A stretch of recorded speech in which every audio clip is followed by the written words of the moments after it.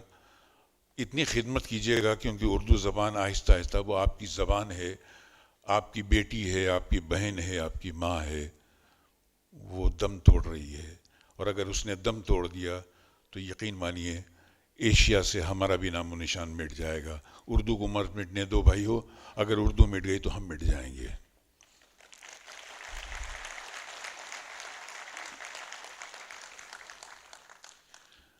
غالب کا ایک شعر ہے, تیشے بغیر مر نہ سکا کوہ کن اسد, سرگشتہ خمار رسوم و قیود تھا. اب تھا کے علاوہ کچھ سمجھ میں نہیں آتا ہے.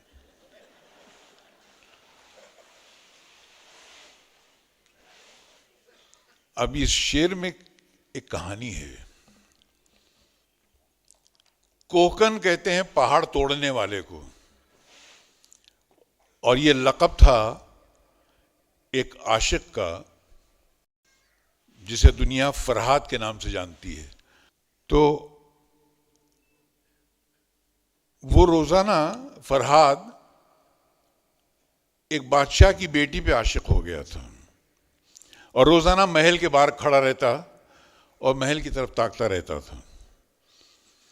اور کام اس کا یہ تھا, مزدور تھا ذات کا, اور پہاڑ توڑنے کا کام کرتا تھا. اور وہ جو پہاڑ توڑنے کا جو آلہ ہوتا ہے اس کو تیشا کہتے ہیں. تیشا ایک ایسا دیکھا ہوگا آپ نے, ایسا چھوٹی ہتھوڑی جیسی ہوتی ہے, اس کو پتھر توڑتے ہیں اس سے. تیشا وہ لے کے روزانہ محل کو تاکتا رہتا تھا. بادشاہ جانتا تھا کہ یہ میری بیٹی کو کھڑا ہوا یہاں سے روز دیکھتا رہتا ہے. ایک دن اس کو بلایا محل میں, کہا کیا ہے بھائی, کیا تکلیف ہے تم کو؟ کہا تکلیف تو آپ میری جانتے ہیں, میں غریب ہوں مگر عشق کی دولت اپنے دل میں رکھتا ہوں. باقی آپ خود شہنشاہ ہیں, اگر کسی غریب کے دامن میں کوئی جھولی میں محبت کی دولت ڈال دیں گے تو میں آپ کا غلام ہوں, ورنہ مر جاؤں گا یوں ہی. اس نے کہا میری ایک شرط ہے, اگر تم میری بیٹی کا ہاتھ تھامنا چاہتے ہو تو اس کے لیے ایک شرط ہے, اور شرط یہ ہے کہ میرے گھر کے سامنے دیکھ رہے ہو, محل کے سامنے وہ ایک پہاڑ ہے, اس پہاڑ سے ایک نہر کھودو, اور نہر کھودتے ہوئے اس کو میرے محل کے دروازے تک لے کر آؤ. اس نے کہا ٹھیک ہے, میں چلا. ارے کہا سنو, پوری بات تو سن کے جاؤ. اس نہر میں کیا بہا کے لاؤ گے؟ پانی نہیں چاہیے مجھے. اس پہاڑ کی اونچائی سے وہ نہر کھودتے کھودتے میرے دروازے تک لاؤ اور اس میں دودھ لگ کر آنا. اس نہر میں پانی نہیں چاہیے, مجھے دودھ چاہیے. دیوانہ تھا, عاشق تھا. وہ گیا اور اس نے جا کے وہ پہاڑ پہ نہر کھودنا شروع کر دی, یہ بغیر سوچے کہ یہاں تو پانی نہیں ہے, دودھ کہاں سے لاؤں گا میں. وہاں اس کی معشوقہ شیرین کو پتہ چلا کہ میرے باپ نے ایک بڑی زبردست چال چل کے میرے عاشق کو جو ہے وہ وادیوں میں بھیج دیا ہے. اسے پتہ چلا, وہ باپ کی مکاری کو سہ نہ چکی, اس کا دل ٹوٹ گیا اور اس نے دم توڑ دیا. شیرین مر گئی. باپ کی ذلت آمیز حرکت سے اس لڑکی کا دل ٹوٹ گیا, اس نے دم توڑ دیا, آخری سانس لی اور مر گئی.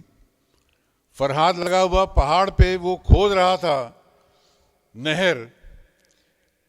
کسی نے اسے جا کے کہا کہ کمبخت تو کیا کر رہا ہے, تو کس کے لیے نہر کھود رہا ہے؟ جس کے لیے تو نہر کھود رہا تھا وہ تو گئی, وہ مر گئی.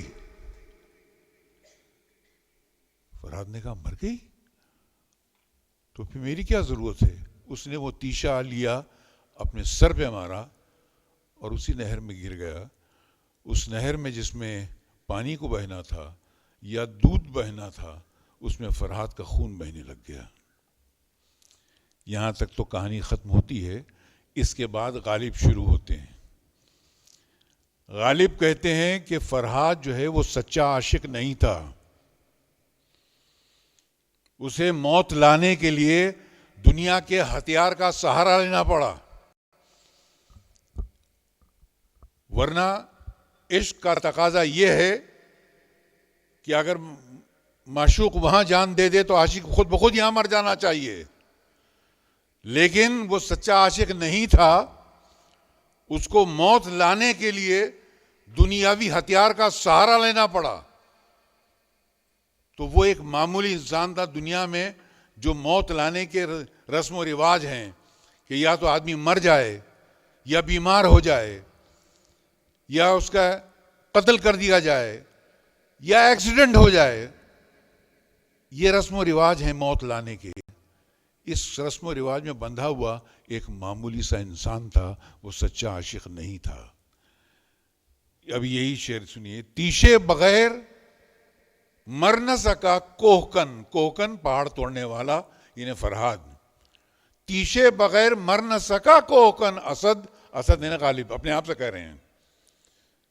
سرگشتہ خمار رسوم و قیود تھا, رسم و رواج کی جتنی بندشیں ہیں دنیا میں موت لانے کے لیے, ان رسم و رواج کا بندھا ہوا ایک معمولی سا انسان تھا وہ. تیشے بغیر مر نہ سکا کوہکن اسد, سرگشت ہے خمار رسوم و قیود. تو اب دیکھیے صرف تھا سے کام نہیں چلتا ہے, تھا کے پیچھے اس کہانی کا جاننا بھی بہت ضروری ہے اور ان الفاظ کا جاننا بھی بہت ضروری ہے جو مشکل. اچھا, ایک میں اپنے دوستوں سے اور ایک اور گزارش کر دوں, کیونکہ میں نے فلموں میں پچھلے 6-7 سال سے لکھنا بند کر دیا ہے. گرامر بہت بگڑ گئی ہے ہماری فلموں کی, اس کا بھی ذمہ دار میں ہوں. وہ اس لیے کہ میں نے ایک فلم لکھی تھی قریب 15 سال پہلے, امر اکبر انتنی. اس میں نے سلینگ زبان استعمال کی تھی. وہ سلینگ آج ہماری فلم انڈسٹری کی گرامر بن گئی ہے. کیا بھیڑو کہاں جا رہا تو یہ بھیڑو اور کہاں کدھر جا رہا ہے, یہاں تک تو ٹھیک ہے, یہ تو اب پوسٹروں پہ بھی آ گئی ہے زبان. لیکن ایک حماقت جو ہو رہی ہے وہ ہمارے پڑھے لکھے لوگ بھی کر رہے ہیں. اپنے الفاظوں کو قابو میں رکھو. غلط ہے سر. لفظ ورڈ کو انگلش اردو میں لفظ کہتے ہیں، اور لفظ کا پلورل ہوتا ہے الفاظ. تو الفاظوں کہاں سے آیا؟ الفاظوں نہیں ہے کوئی لفظ، غلط ہے. اس لیے یاد رکھیے گا کہ کبھی میرے کچھ دوست کہیں کھڑے ہو کر کہتے ہیں میرے چند الفاظوں کو سن لیجئے، وہ بہت غلطی کرتے ہیں، کیونکہ واحد کی جمع ہوتی ہے، سنگولر کا پلورل ہوتا ہے، ڈبل پلورل نہیں ہوتا ہے سر. یہ جمع الجمع بناتے ہیں لفظ، الفاظ، الفاظوں کو سنیے.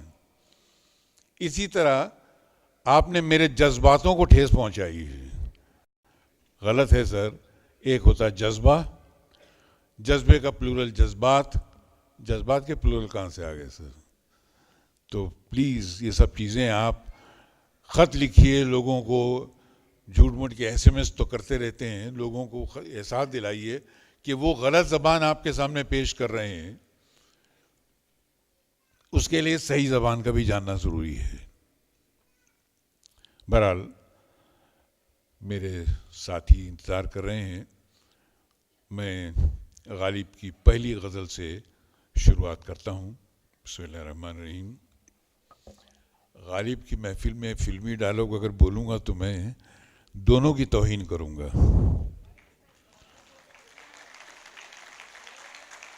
غالب کی بھی کروں گا اور فلموں کی بھی کروں گا، کیونکہ غالب کا مقام بہت اونچا ہے، فلم کا مقام بہت نیچا ہے. نیچی چیز کو نیچے رہنے دو اور اونچی چیز کو اونچی رہنے دو.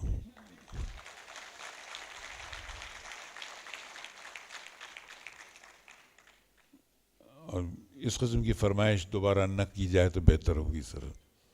میں آپ کی خدمت، اگر آپ کو مجھ سے ڈائلاگ سننے ہوں گے تو کل ہوٹل پہ آئیے گا جہاں میں رہتا ہوں، اس کی قیمت ادا کیجیے گا، میں آپ کو ڈائلاگ سنا دوں گا.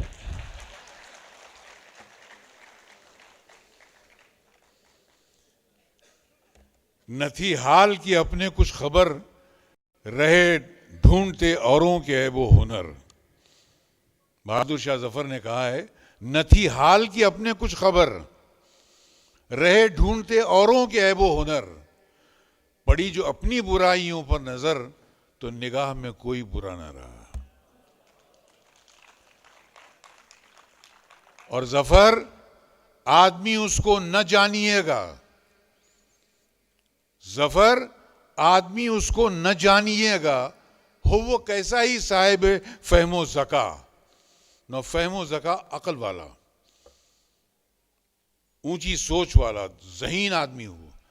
ظفر آدمی اس کو نہ مانیے گا، ظفر آدمی اس کو نہ جانیے گا، ہو وہ کیسا ہی صاحب فہم و ذکا، جسے عیش میں یاد خدا نہ رہی اور جسے تیش میں خوف خدا نہ رہا.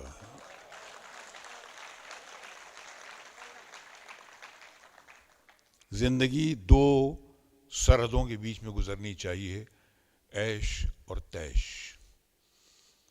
یاد خدا اور خوف خدا. خدا کے بغیر زندگی گزر ہی نہیں سکتی ہے. اب جب آپ کچھ اونچے مقام پر آ جائیں تو یاد خدا میں مصروف ہو جائیے، اور جب آپ کچھ بڑے آدمی ہو جائیں تو خوف خدا کا خیال رکھیں کہ مجھ سے کوئی غلط کام نہ ہو جائے.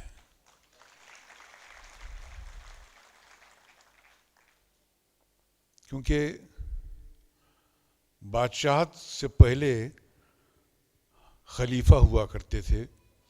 اسلام نے جس قسم کے خلیفوں کو دنیا سے انٹروڈیوس کیا ہے،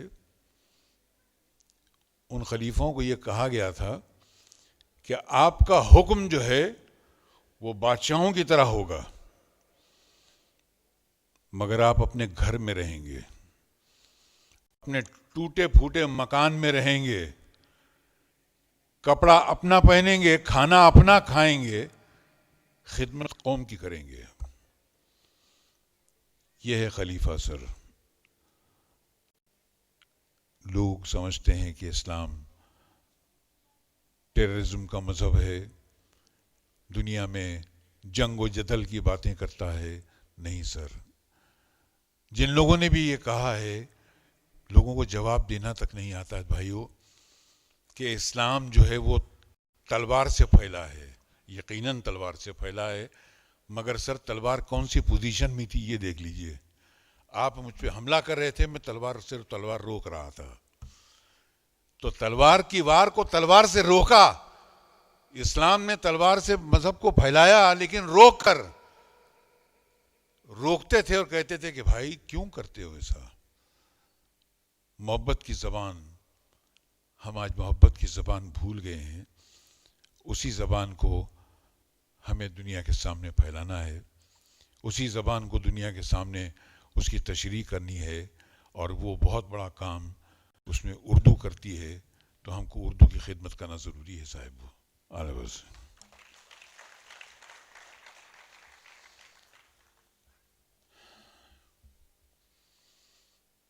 ایک بار مرزا غالب کو سن 58 کے غدر میں پکڑ کر جنرل براؤن کے سامنے لے گئے، اور اس جنرل براؤن نے پوچھا، ویل تم مسلمان ہے؟ بولا جی سرکار، ہوں مسلمان مگر آدھا. آدھا؟ آدھا مسلمان کیسا ہوتا ہے؟ بولا شراب پیتا ہوں، سور نہیں کھاتا سر.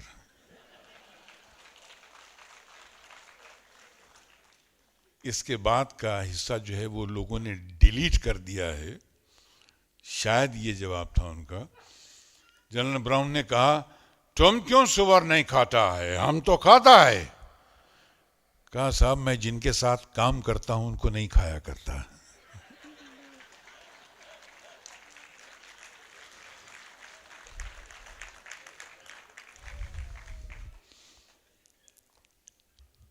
ایک بار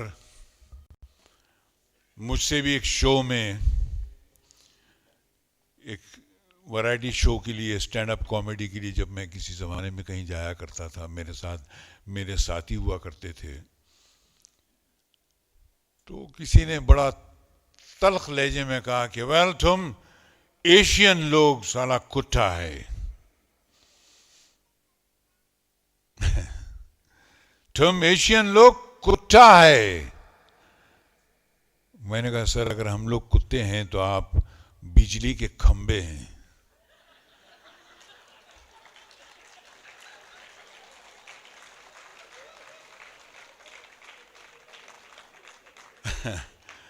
اور بجلی کے کھمبے کی اور کتے کی بہت پرانی دوستی ہے.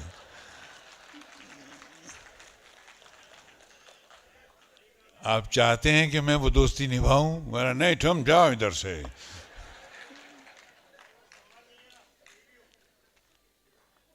میرا خیال ہے آپ کی بھڑاس پوری ہو گئی ہوگی فلمی ڈائلاگ کے لیے. پہلی غزل ہے،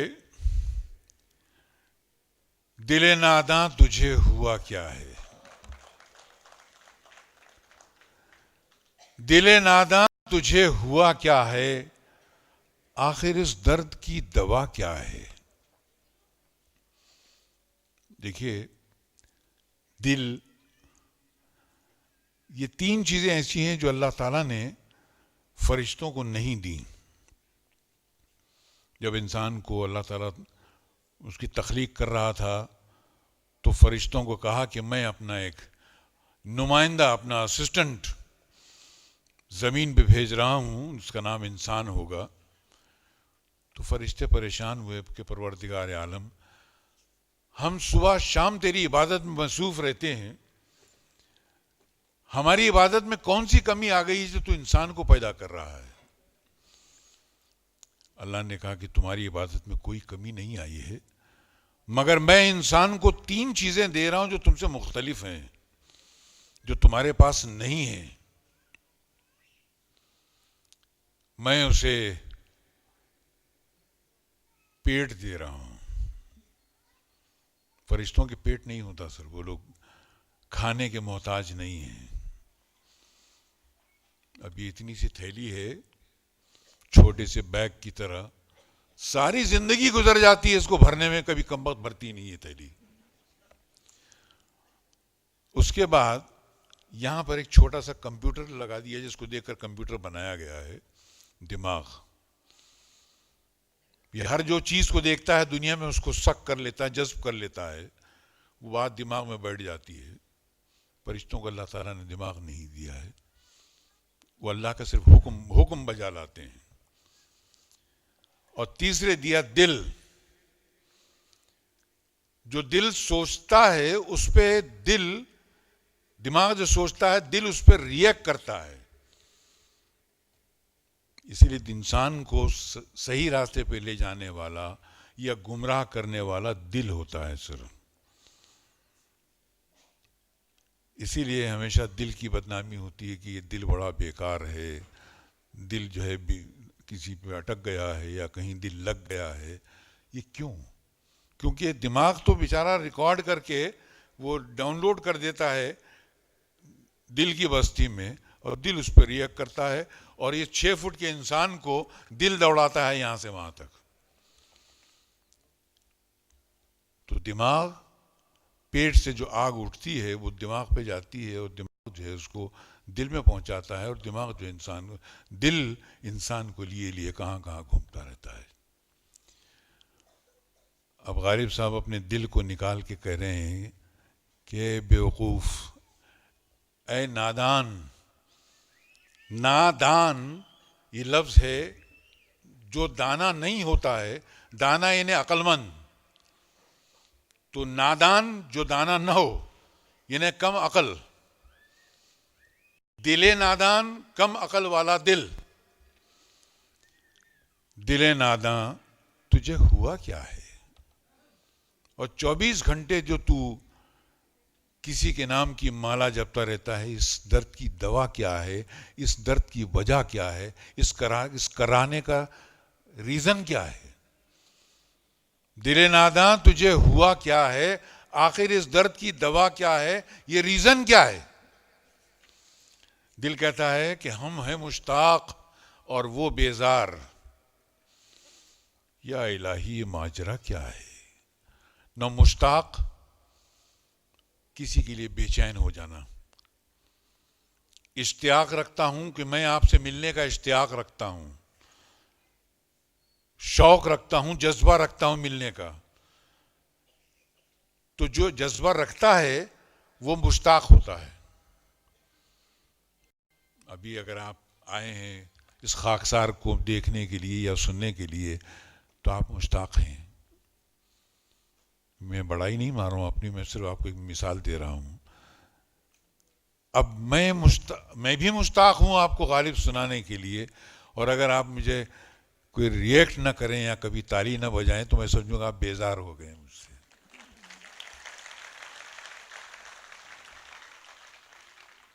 تو ہم ہیں مشتاق اور وہ بیزار، یعنی ہم ان کی طرف دیکھے جا رہے ہیں اور وہ منہ پھرا لیتے ہیں. بیزار، انٹرسٹ نہیں ان کو ہم میں. ایسا کیوں ہے پروردگار؟ یہ ماجرا کیا ہے؟ اس کا ریزن کیا ہے؟ ماجرا، وجہ، ریزن. میں بھی منہ میں زبان رکھتا ہوں، کاش پوچھو کہ مدعا کیا ہے. نہ مدعا، آپ جو دعا کرتے ہیں، جو مانگتے ہیں اسے دعا کہتے ہیں. دعا اوپر جاتی ہے، اوپر اس کی پروسیسنگ ہوتی ہے. پروسیسنگ ہونے کے بعد جو آپ کو گرانٹ ہوتا ہے، جو ملتا ہے، وہ مدعا ہے. تو دعا آپ نے مانگی اور مانگنے میں کیا مانگا اسے مدعا کہتے ہیں.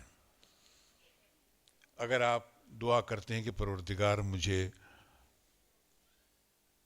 ایک خوبصورت سی اولاد دے دے، نیک اولاد دے دے، نبی کریم صلی اللہ علیہ وسلم کی شریعت پہ چلنے والی اولاد دے دے، تو یہ آپ کی دعا ہے. اور اگر اولاد ہو جائے اور آپ کی بات پوری ہو جائے تو آپ کی دعا مکمل ہو گئی. تو وہ جو آپ نے مانگا تھا دعا کے اندر وہ مدعا تھا. تو دعا ایک جسم ہے، اس کے بیچ میں جو ہوتا ہے وہ مدعا ہوتا ہے، جو مرکز ہوتا ہے اس کا. تو میں بھی منہ میں زبان رکھتا ہوں. ہزاروں بار اللہ سے کچھ مانگا ہے، ایک بار آپ بھی تو مجھ سے پوچھ لیتے کہ میں نے دعا میں کیا مانگا. کاش پوچھو کہ مدعا کیا ہے، میں نے اللہ سے کیا مانگا اب تک. پھر اللہ کی طرف دیکھ کے کہتے ہیں کہ جب کہ تجھ بن نہیں کوئی موجود، پھر یہ ہنگامہ خدا کیا ہے. اللہ تعالیٰ کہتا ہے کہ ہر چیز میں ہوں، ہر چیز میں میرا وجود ہے. تو اگر تیرے بغیر کوئی چیز دنیا میں وجود رکھتی ہی نہیں ہے، تو پھر یہ جو ہنگامہ ہو رہا ہے، یہ جو ظلم ہو رہا ہے، ظالم مظلوم کو کچل رہا ہے، پیٹ کے پیچھے انسان دن صبح سے شام تک بھٹکتا ہے، بے گناہوں کا خون بہتا ہے، کوئی کسی کی سنتا نہیں. اولاد ماں باپ کی نہیں سنتی، ماں باپ اپنے ماں باپ کی نہیں سنتی، ان کے ماں باپ رب العزت کے قانون کو نہیں سنتی. یہ جو ظلم ہو رہا ہے، یہ وجہ کیا ہے؟ جبکہ تجھ بن نہیں کوئی موجود، پھر یہ ہنگامہ اے خدا جو دنیا میں ہو رہا ہے، اس کی وجہ کیا ہے؟ یہ پری چہرہ لوگ کیسے ہیں؟ پروردگار عالم، تو نے تو کہا کہ حوریں جنت میں ہوں گی، لیکن تو نے تو دنیا میں حوریں بنا دی ہیں. یہ پری چہرہ لوگ کیسے ہیں، کیوں ہیں یہ؟ غمزہ و عشوہ و ادا کیا ہے؟ نا یہ تین الفاظ یاد رکھیے گا، غمزہ، عشوہ اور ادا. غمزہ کسی کو آنکھ سے اسے دیکھنا کہ اس کی جان نکل جائے. عشوہ اس میں جو نزاکت ہوتی ہے دیکھنے میں، وہ جو کنکھیوں سے کوئی کسی کو دیکھ لیتا ہے، جس میں سامنے انسان جو ہے موم کی طرح پگھل جاتا ہے، اسے عشوہ کہتے ہیں. اور ادا جو انسان کے جسم میں ہوتی ہے، اسے ادا کہتے ہیں. تو پروردگار عالم، یہ بنانے کی کیا ضرورت تھی؟ یہ تو تلوار سے زیادہ قتل کرتی ہے. غمزہ اور عشوہ و ادا و من اور، یہ سب کیا ہے؟ شکن زلف عنبری کیوں ہے، نگہ چشم سرما سا کیا ہے. نو زلف تو یہ لمبے لمبے ایک زمانے میں تھی کہ عورتیں اپنی خوبصورتی میں زلف سے پہچانی جاتی تھیں. زلف کہتے ہیں ان کی گھٹنوں تک ہوا کرتی تھی. اب وہ یہاں تک آ گئی ہے سر. پہلے وہ زلف یہاں تک ہوتی تھی، یعنی وہ جب سنگار کرتی تھیں تو کنگھی بھی گزرتے گزرتے اس سے ایک وقت لگتا تھا. اب کنگھی کہتی میری کیا ضرورت ہے، انگلیوں سے کام چلا لو.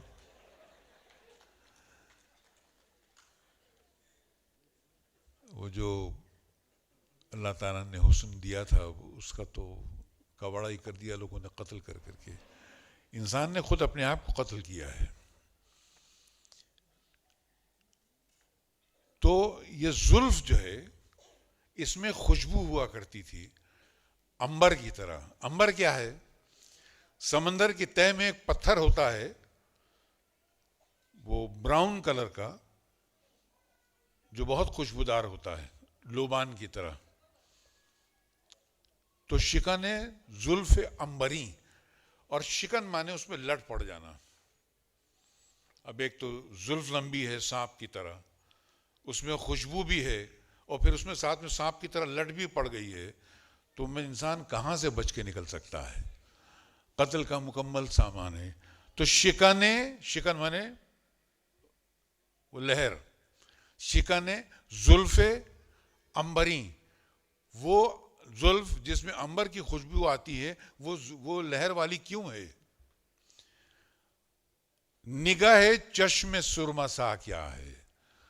کچھ نگاہیں ایسی ہوتی ہیں، بڑی بڑی آنکھیں، جس میں سرما نہیں لگا ہوتا ہے، قدرتی طور پہ سرما لگا ہوتا ہے اس میں. وہ آنکھیں سرمے کی محتاج نہیں ہوتی ہیں. تو پروردگار عالم، شکن زلف عنبری کیوں ہے؟ یہ نگاہ چشم سرما سا کیا ہے؟ سنیے میری طرف دیکھ لیجئے سر. میں آپ سے they are not important sir, ان کو بعد میں بلا لیں گے آپ اسٹیج پہ. سبزہ و گل کہاں سے آئے ہیں؟ اگر تو واحد ہے دنیا میں ہر جگہ تیرا ہی وجود ہے، تو پھر یہ سبزہ و گل کہاں سے آئے ہیں؟ انسان جب کبھی تھوڑا سا پریشان ہو جاتا ہے تو سبزے میں ٹہلنے چلا جاتا ہے، گل کو خود سونگھ لیتا ہے. سبزہ و گل کہاں سے آئے ہیں؟ ابر کیا چیز ہے؟ یہ بادل کیا ہیں؟ ابر یعنی بادل. ہوا کیا ہے؟ ابر یہ ان لوگوں کے کام کی چیز ہے جو شراب پیتے ہیں سر. یہ بہانہ ہوتا ہے ان لوگوں کا کہ آج بادل چھا گئے ہیں تو شراب کا موسم آ گیا ہے. آئے کچھ ابر کچھ شراب آئے، اس کے بعد آئے جو عذاب آئے.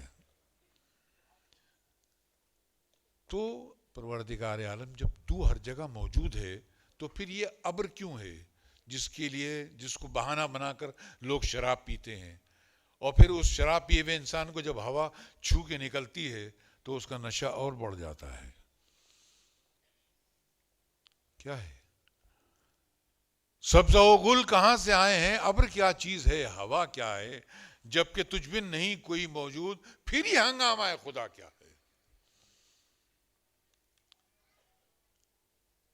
اور پروردگار کا فرشتوں کا ایک ہی جواب ہے، اللہ تعالیٰ نے انسان سے بہت وفا باندھی ہے کہ ہم کو ان سے وفا کی ہے امید، یہ جانتے نہیں کہ وفا کیا ہے. ہم کو ان سے وفا کی ہے امید جو نہیں جانتے وفا کیا ہے. وفا کیا ہے کہ اگر میں آپ کے ساتھ محبت سے پیش آ رہا ہوں تو آپ میرے ساتھ محبت سے پیش آئیے. اس کو وفا کہتے ہیں. اس دنیا میں سب سے بڑا وفادار آپ کے گھر میں کوئی ہے تو وہ آپ کا آئینہ ہے. آپ جس حالت میں اس کے سامنے کھڑے ہوتے ہیں وہی شکل آپ کے اندر سے دکھاتا ہے. وہ اگر آپ اس کے سامنے سوٹ پہن کے کھڑے ہیں تو وہ سوٹ والا عکس آئے گا سامنے. اگر آپ میری بہن برقع پہن کے کھڑی ہیں تو برقعے والی نظر آئیں گی. اگر سر پہ دوپٹہ لیا ہے تو دوپٹہ نظر آئے گا، اور اگر دوپٹہ نہیں ہے تو دوپٹہ نظر نہیں آئے گا. یہ ہے وفا. تو آپ جس طریقے سے پیش کریں گے وہ اس طرح کا آپ کو جو ملے گا، تو اسے وفا شعار کہتے ہیں. تو ہم ان لوگوں سے وفا کر رہے ہیں جن کو وفا کا مطلب تک نہیں معلوم. میں ان سے محبت سے پیش آ رہا ہوں، وہ مجھ سے نفرت سے پیش آ رہے ہیں. ہم کو ان سے وفا کی ہے امید. میں ان سے وفا کی امید لگا کے بیٹھا ہوں کہ میں تم سے اچھی طرح پیش آ رہا ہوں، تم بھی مجھ سے اچھی طرح پیش آؤ. میں ان کو معلوم نہیں کہ وفا کا مطلب کیا ہوتا ہے. آخر میں غالب کہتے ہیں ہاں بھلا کر تیرا بھلا ہوگا، اور درویش کی صدا کیا ہے. اس دنیا میں ایک ہی چیز ہے جس کا عوض صحیح پورا ملتا ہے. آپ کسی کے ساتھ بھلائی کیجئے. آپ کو کسی نے راستہ پوچھا، آپ نے اس کو راستہ بتایا، وہاں تک چھوڑ دیا، اس نے آپ کو دعا دی اور چلا گیا، بس. تو بھلائی کرو، بھلائی ملے گی. بزنس کرو، بزنس میں پیسہ واپس ملے گا، اس کی کوئی گارنٹی نہیں ہے. کبھی بھی ریسیشن آ سکتا ہے. مگر ایک چیز میں ریسیشن نہیں آتا، وہ ہے بھلائی میں. سر آپ کسی کے ساتھ بھلائی کیجئے، وہ آپ کے ساتھ بھلائی کرے گا، اس میں ریسیشن نہیں آتا. اور اگر آئے تو اس سے مانگو جس کے پاس ریسیشن کا نام و نشان نہیں ہے. سر ہاں بھلا کر تیرا بھلا ہوگا.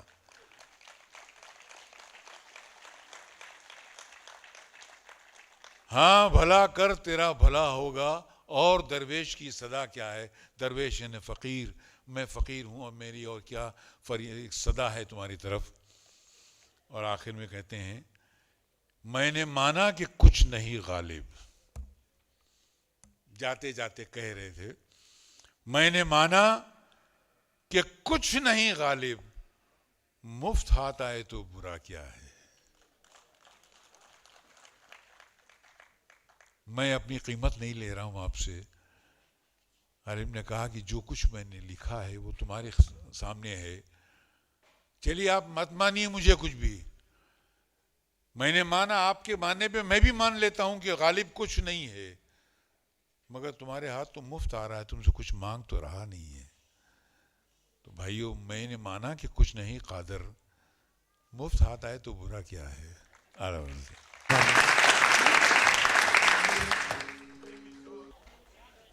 ایک گدھے سے میں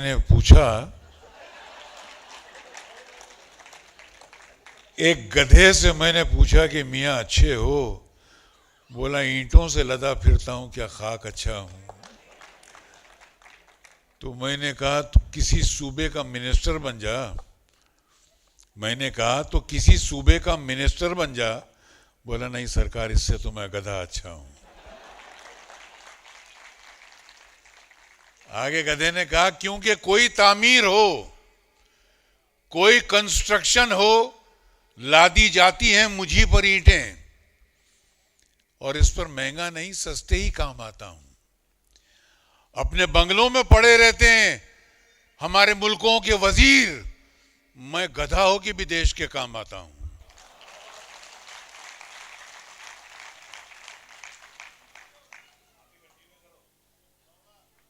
گدھا پن نا، اپنا گدھا پن کنٹینیو کروں یا تشریح شروع کروں؟ اچھی بات.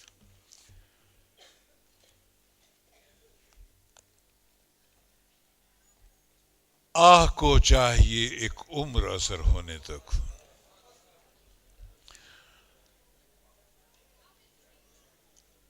ایک بڑے مشہور ڈرامٹسٹ تھے آغا حشر لکھنوی. انہوں نے ایک ڈرامے میں ایک شعر لکھا تھا، آہ جاتی ہے فلک پر رحم لانے کے لیے، آہ جاتی ہے فلک پر رحم لانے کے لیے، بادلو ہٹ جاؤ دے دو راہ جانے کے لیے. اور غالب کہتے ہیں کہ آہ کو چاہیے ایک عمر اثر ہونے تک، کون جیتا ہے تیری زلف کے سر ہونے تک.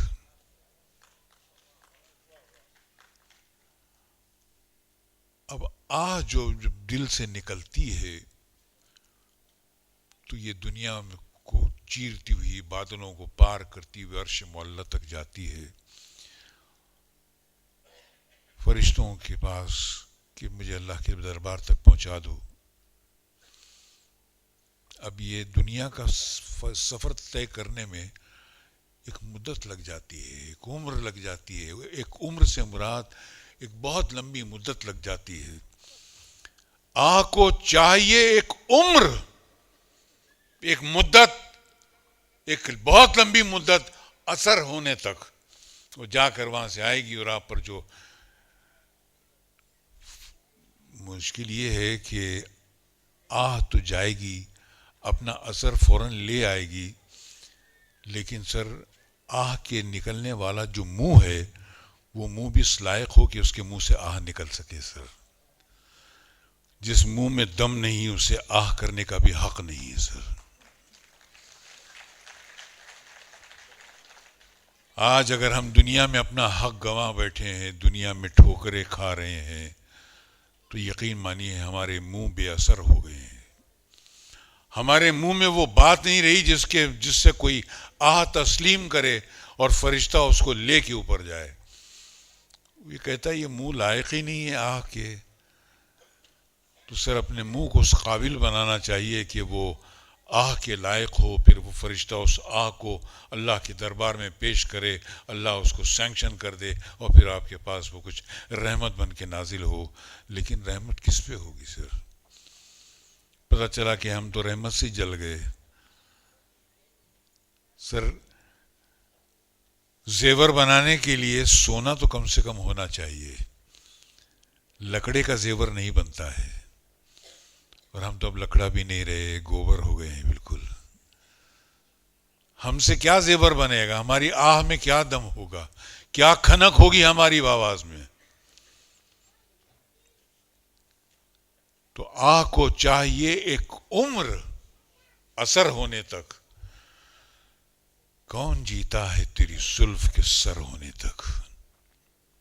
اب غالب صاحب تو یہ اپنی عشقیہ زمین میں کہہ رہے ہیں زلف کا سر ہونا، یعنی بال کا نکل جانا نہیں ہے سر.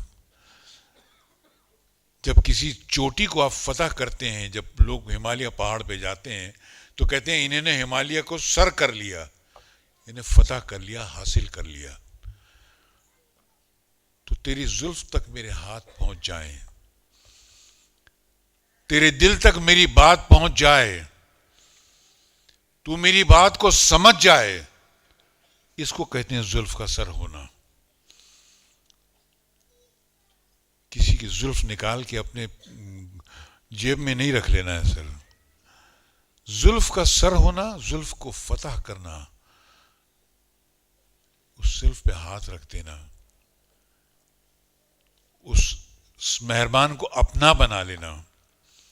تو یہ میری آہ کی یہی ایک پکار ہے، مگر اس پکار کو مکمل ہونے کے لیے ایک عمر چاہیے، ایک مدت چاہیے. اتنی جلدی یہ مکمل نہیں ہوگی. آہ کو چاہیے ایک عمر اثر ہونے تک. کون جیتا ہے اور کون پتہ نہیں جب تک وہ اثر آئے گا، جواب آئے گا میں اس دنیا میں رہوں گا یا نہیں رہوں گا. کون جیتا ہے تیری زلف کے سر ہونے تک.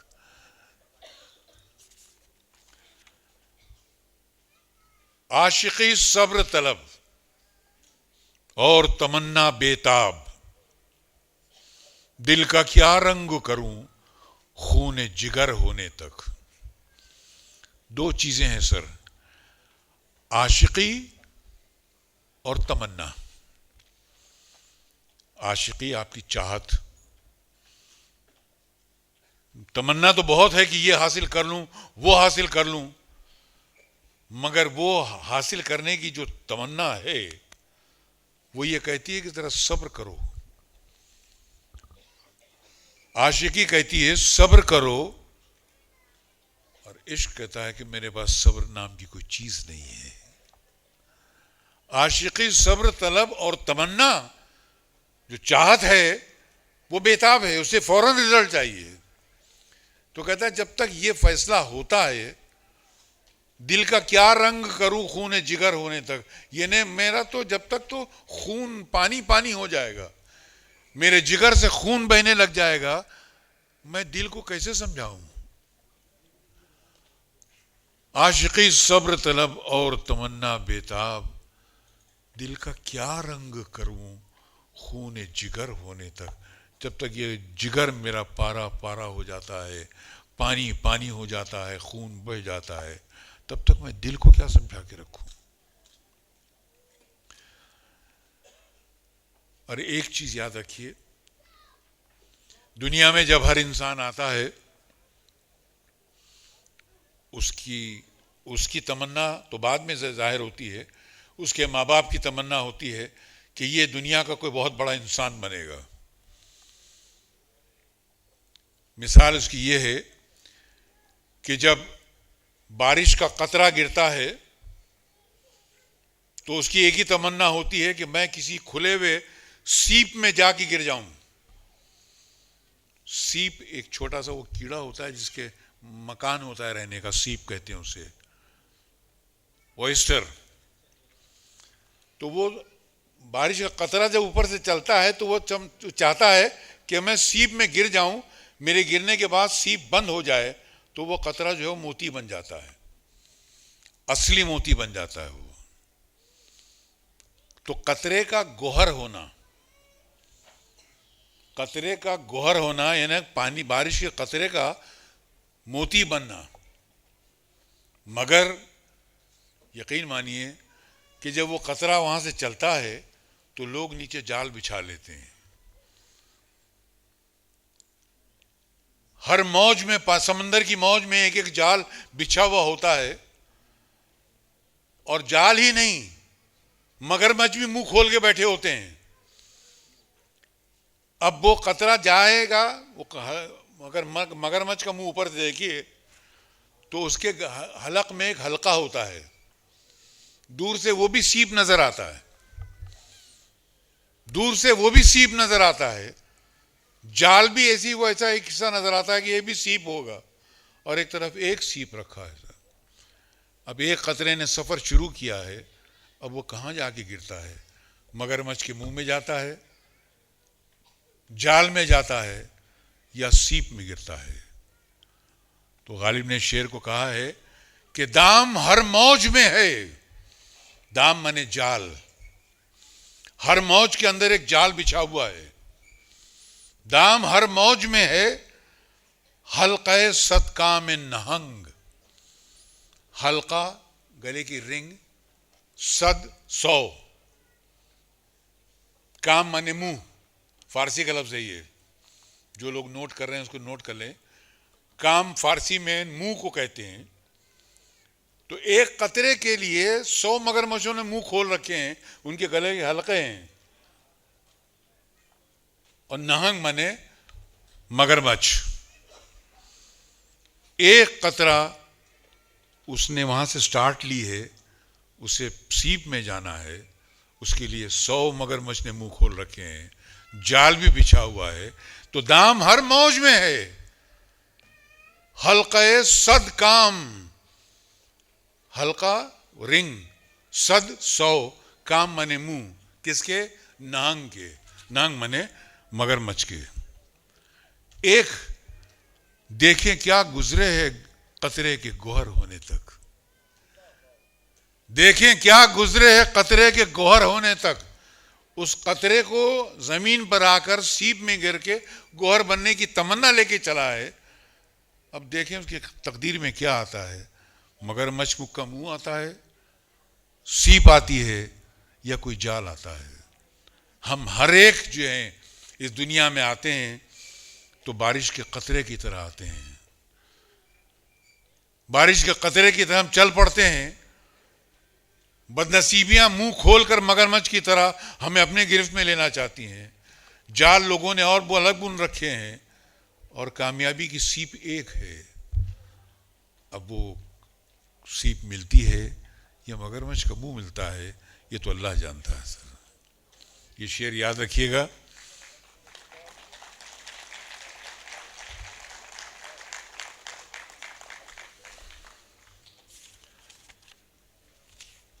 پھر کہتے ہیں کہ ہم نے مانا کہ تغافل نہ کرو گے، لیکن ہم نے مانا کہ تغافل نہ کرو گے، لیکن خاک ہو جائیں گے ہم تم کو خبر ہونے تک.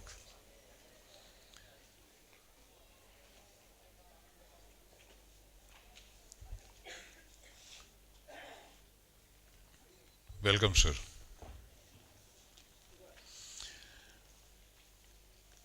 کہ میں زندگی کی آخری سانسیں لے رہا ہوں، اس کی آپ کو اگر خبر ہوگی تو آپ یقیناً ڈیلے نہیں کریں گے، فوراً مجھے دیکھنے کے لیے چل پڑیں گے.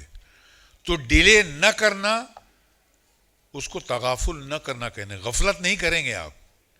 ہم نے مانا کہ تغافل نہ کرو گے. تم تغافل نہیں کرو گے، تم ڈیلے نہیں کرو گے. تم کو جیسی خبر پتہ چلے گی تم دوڑ پڑو گے وہاں سے. لیکن خبر لانے والا قاصد تو دیر سے ہی آئے گا، مجھے معلوم ہے. لیکن خاک ہو جائیں گے ہم تم کو خبر ہونے تک. جب تک میری خبر تم تک پہنچے گی میں قبر میں دفن بھی ہو چکا ہوں گا، میری ہڈیاں خاک ہو چکی ہوں گی اور میں ختم ہو چکا ہوں گا. ہم نے مانا کہ تغافل نہ کرو گے، تم تغافل نہیں کرو گے، لیکن خاک ہو جائیں گے ہم تم کو خبر ہونے تک. اور یہ ایک مولانا صاحب ہاتھ مت ہلائیے، میرے ساتھ آئیے، میں آپ کو ایکٹنگ کرا دیتا ہوں کیمرے کے سامنے. اچھا اچھا، مجھ میں بھی تو تھوڑی بہت لائٹ ہوگی شاید. دیکھیے، آہ کو چاہیے ایک عمر اثر ہونے تک. آپ کی تو اسی عمر میں ایک آہ جو ہے وہ مکمل ہو گئی. اب اللہ کا شکر ادا کیجئے اور گھر میں جا کے 2 رکعت شکرانے کی نماز پڑھیے گا. ایک بہت اہم شعر ہے، گانے والے اس کو گاتے ہیں اور لوگ سر بھی دھنتے ہیں، لیکن اس کو نوٹ کر لیجئے گا آپ لوگ. پرتو خور سے ہے شبنم کو فنا کی تعلیم. پرتو خور سے ہے شبنم کو فنا کی تعلیم، میں بھی ہوں ایک عنایت کی نظر ہونے تک. صرف نظر ہونے تک ہی سمجھ میں آیا، باقی کچھ نہیں آیا. پرتو یعنی روشنی، پرتو یعنی روشنی. پرتو خور، خور جو ہے وہ خورشید کا شارٹ فارم ہے، اور خورشید یعنی سورج. پرتو خور سے ہے شبنم کو فنا کی تعلیم. جب بھی شبنم کا قطرہ گرتا ہے تو سورج کی روشنی اس پہ پڑتی ہے تو اس میں چمک آ جاتی ہے. مگر وہ شبنم پر جب قطرہ کی روشنی گرتی ہے، کرن گرتی ہے، تو وہ کرن اس سے کہتی کہ میں تجھے روشنی تو دے رہی ہوں مگر میری روشنی میں گرمی بھی ہے. اے شبنم کے قطرے تو فنا ہو جائے گی. تو اس کو روشنی دیتے ہوئے وہ شبنم جو روشنی ہے وہ فنا ہونے کی تعلیم بھی دے رہی ہے. تو سورج کی روشنی سے شبنم کے قطرے کو فنا ہونے کی تعلیم دی جا رہی ہے. پرتو خور سے روشنی، خورشید کی روشنی سے شبنم کو فنا کی تعلیم ملتی ہے. اسی طرح میں بھی ایک قطرہ ہوں آپ کی ایک عنایت کی نظر ہونے تک. آپ مجھ پر عنایت کی ایک نظر کریں، میں بھی شبنم کے قطرے کی طرف فنا ہو جاؤں گا. فنا ہونا ہی بہت کمال کی چیز ہے سر. یہاں لوگ فنا کرنے کے لیے آتے ہیں، فنا ہوتے نہیں ہیں. فنا ہو جانا جو ہے وہ بہت بڑی بات ہے. یہاں فنا کرنے کے لیے ہتھیار بنائے گئے ہیں، فنا ہونے کے لیے سوسائڈ نہیں سر. میں آپ کسی غلط کام کی تبلیغ نہیں کر رہا ہوں.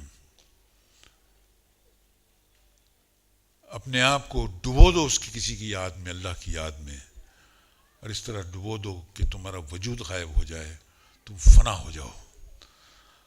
اور یہاں سے جو بھی چیز جائے گی وہ اکٹھا ہو کر جانے کہاں ملے گی اور کس شکل میں ملے گی، تم حیران ہو جاؤ گے.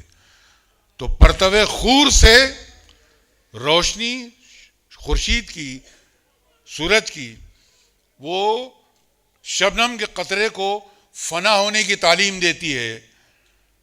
میں بھی ایک شبنم کے قطرے کی طرح آپ کے سامنے پڑا ہوں. مجھ پہ صرف ایک عنایت کی نظر ڈال دیجئے، میں خود فنا ہو جاؤں گا.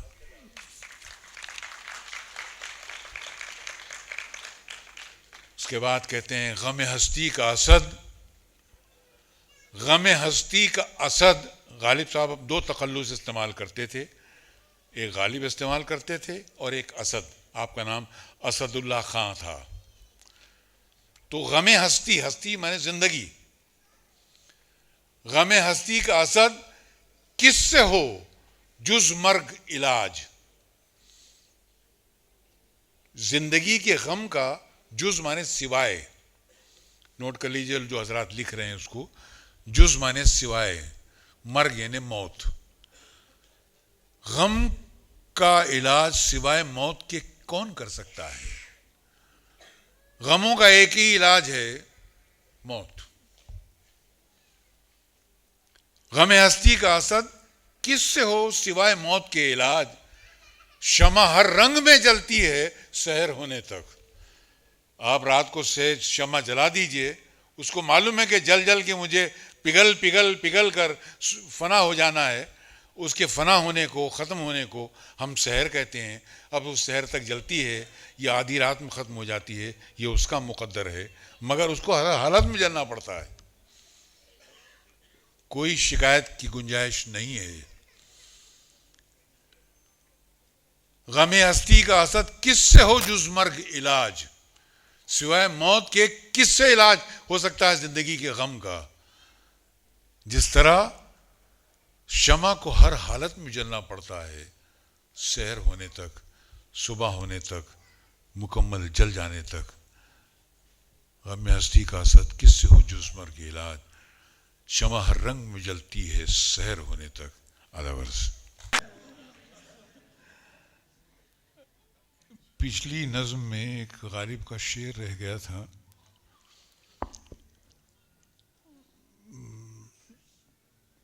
کہ میں عدم سے بھی پرے ہوں ورنہ غافل با رہا.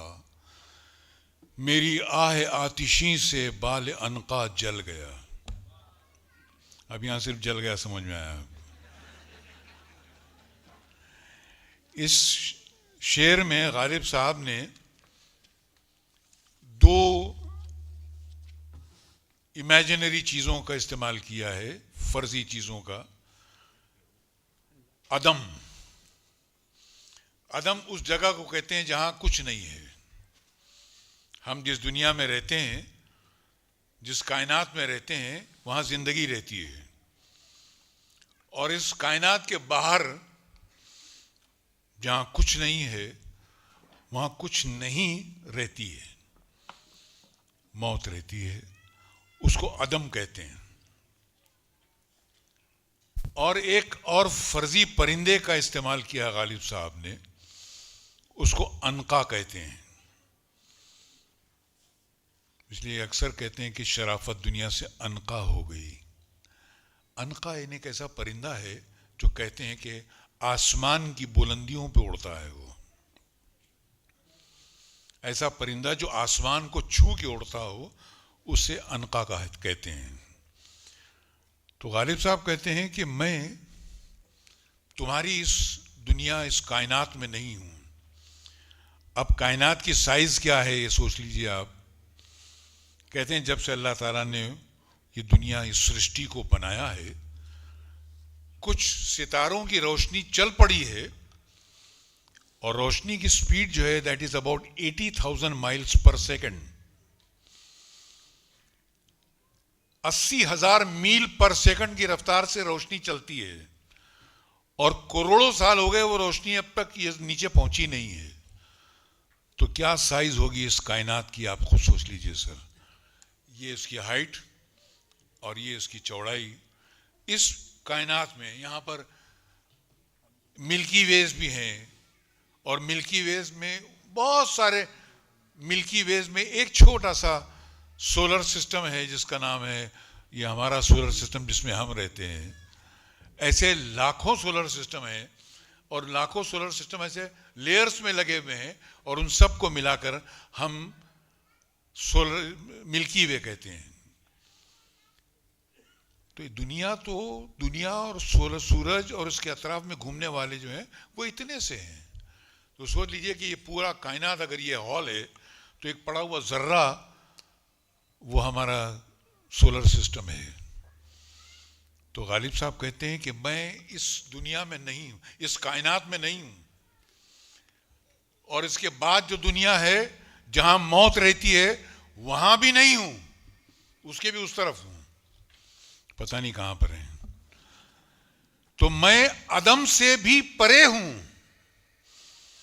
میں اس کائنات میں نہیں ہوں، موت کی دنیا میں نہیں ہوں، اور اس کے اس طرف ہوں. میں عدم سے بھی پرے ہوں، ورنہ غافل بارہا. نہ جاننے والوں سمجھ لو کہ ایسا بہت بار ہوا ہے کہ جب بھی میرے دل سے کوئی آہ نکلی، اس آہ میں چنگاری نکلی، اس چنگاری نے وہاں سے آ کر تمہاری دنیا کے پرندے کے عنقا کے پر جلا ڈالے. میری آہ آتشی سے بال عنقا جل گیا. عنقا جو پرندہ ہے اس کے جو بال و پر ہیں وہ میری آہ سے نکلے ہوئے چنگاری سے جل گئے. کہنے کا مقصد یہ ہے غالب صاحب کا کہ میں تو اس جگہ بیٹھ کر وہاں سے میں نے آہ کی، میری آہ میں چنگاری نکلی، اور تمہاری دنیا میں رہنے والے پرندے کے پر جل گئے. ارے تم تو اسی دنیا میں رہتے ہو، تمہاری آہ میں دم کیوں نہیں ہے؟ تمہاری آہ میں دم کیوں نہیں ہے؟ تمہاری آہوں سے دنیا میں، سنسار میں آگ کیوں نہیں لگ جاتی ہے؟ کیوں لوگ ظلم کرتے ہیں اور تم ظلم کے لیے صرف آنسو بہاتے ہو؟ ایک آہ نکالو، دنیا کا ہر ظالم فنا ہو جائے گا. میں عدم سے بھی پرے ہوں، ورنہ غافل بارہا. میری آہ آتشین سے بال عنقا جل گیا. تو یہ ایک شعر رہ گیا تھا تو میں نے اس کی تشریح کر دیا آپ کو. یہ نہ تھی ہماری قسمت کے وصال یار ہوتا، یہ نہ تھی ہماری قسمت کے وصال یار ہوتا، اگر اور جیتے رہتے یہی انتظار ہوتا. یعنی وصال، وصال یعنی ملنا، وصال یعنی ملنا. جو کچھ حضرات میں دیکھ رہا تھا کچھ لوگ نوٹ کر رہے تھے، وہ نوٹ کر لیں. وصال یعنی ملنا. وصل کی رات ہے یعنی ملنے کی رات ہے. تو وصال یار، یار سے ملنا، اپنے دوست سے ملنا، اپنے محبوب سے ملنا. تو ہماری قسمت میں لکھا ہی نہیں تھا کہ ہمارے یار سے ہماری وصال ہو جاتی، اور اسی تمنا میں ہم مر گئے. یہ نہ تھی ہماری قسمت کے وصال یار ہوتا زندگی میں، کیونکہ قسمت زندگی میں ہوتی ہے، مرنے کے بعد نہیں ہوتی ہے. تو یہ نہ تھی ہماری قسمت کے وصال یار ہوتا. زندگی میں ہماری یہ قسمت میں ہی لکھا نہیں تھا کہ ہم اپنے دوست سے مل لیتے. مر گئے ہم، اور اگر جیتے رہتے تو یہی انتظار ہوتا کہ کب ملاقات ہوگی. تو یہ نہ تھی ہماری قسمت کے وصال یار ہوتا، اگر اور جیتے رہتے یہی انتظار ہوتا کب ملیں گے، کب ملاقات ہوگی. تیرے وعدے پہ جیے ہم تو یہ جان جھوٹ جانا، کہ خوشی سے مر نہ جاتے اگر اعتبار ہوتا.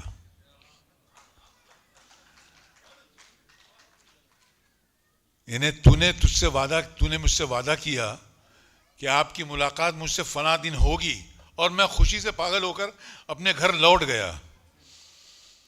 تو یقین مانو میں تمہیں جانتا تھا کہ تم جھوٹ بول رہے ہو. میں خوشی کے مارے پاگل ہو کر اگر اپنے گھر لوٹ گیا تو میں جانتا تھا کہ تم جھوٹ بول رہے ہو، کیونکہ اگر تم سچ کہہ رہے ہوتے تو میں وہیں مر گیا ہوتا.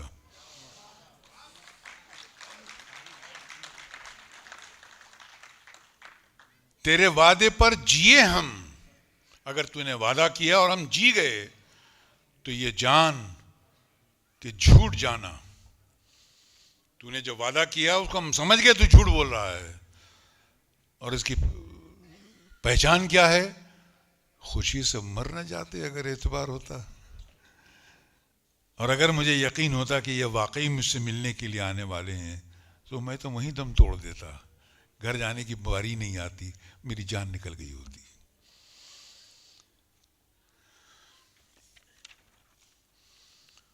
کوئی میرے دل سے پوچھے تیرے تیر نیم کش کو، کوئی میرے دل سے پوچھے تیرے تیر نیم کش کو، یہ خلش کہاں سے ہوتی جو جگر کے پار ہوتا.